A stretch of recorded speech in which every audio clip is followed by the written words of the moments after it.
El siguiente episodio contiene información que puede herir la susceptibilidad de los oyentes. Es bajo tu entera responsabilidad si decides continuar. En La Puerta Oscura solemos contar historias. Algunas nacen del miedo, otras de la imaginación. Pero lo que vas a escuchar ahora ocurrió. Este archivo pertenece a hechos reales, personas reales y violencia real. No hay ficción, no hay exageración, solo humanidad en su forma más oscura. Esto es La Puerta Oscura, archivos humanos.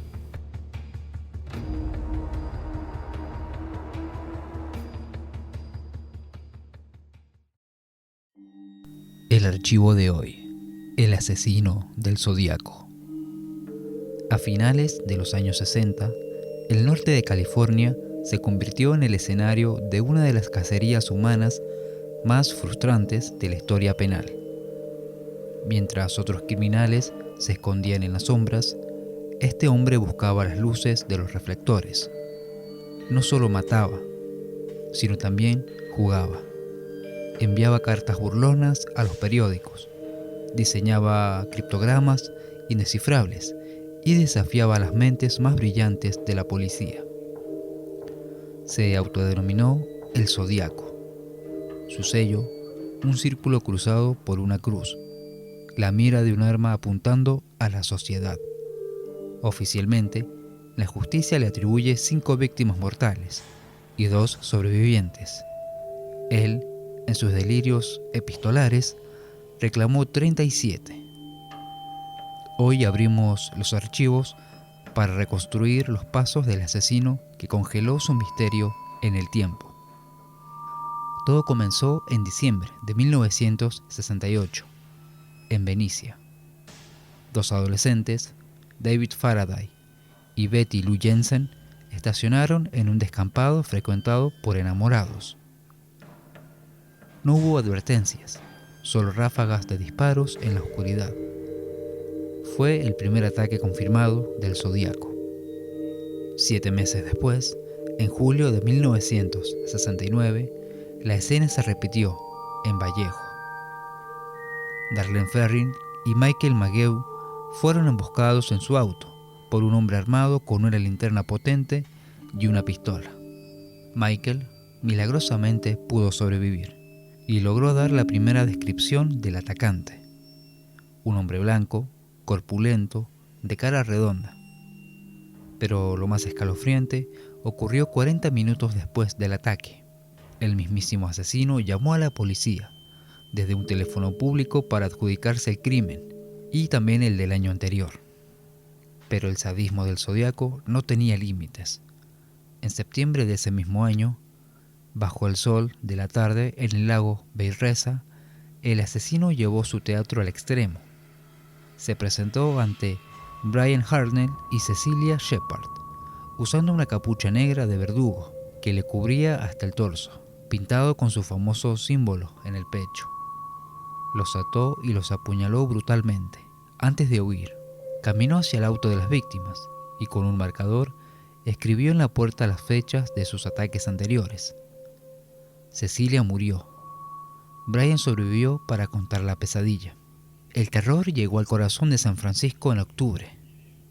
Paul Stein, un taxista de 29 años, fue ejecutado de un disparo en la nuca en el elegante barrio de Presidio Heights. Unos jóvenes testigos vieron al asesino limpiar el taxi antes de marcharse caminando. Gracias a ellos, la policía obtuvo un retrato único, hablado del criminal.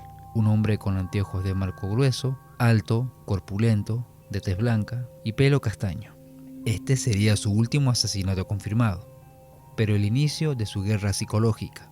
El 1 de agosto de 1969, 3 cartas escritas por el asesino llegaron a las redacciones del Vallejo Times Herald, el San Francisco Chronicle y el San Francisco Examiner. El Zodíaco exigía que sus mensajes se publicaran en primera plana.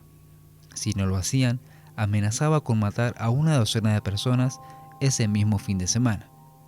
Para probar su identidad, los sobres incluían trozos de la camisa ensangrentada del taxista Paul Stein. Con las cartas llegaron los criptogramas, 4 mensajes en código que desafiaron al FBI y a la CIA. El primero, conocido como Z408, fue descifrado a los pocos días por un matrimonio de maestros. El mensaje decía: me gusta matar gente porque es mucho más divertido que matar animales en el bosque. El segundo código, el Z340, se convirtió en una obsesión mundial. Tardó 51 años en ser resuelto. Recién en diciembre de 2020, un equipo internacional de criptógrafos logró romper el algoritmo. El Zodíaco les hablaba desde el pasado. Espero que se estén divirtiendo mucho tratando de atraparme. Los otros 2 criptogramas, incluyendo uno donde prometía revelar su verdadero nombre, sigue siendo, al día de hoy, un absoluto misterio. ¿Quién estaba detrás de la máscara?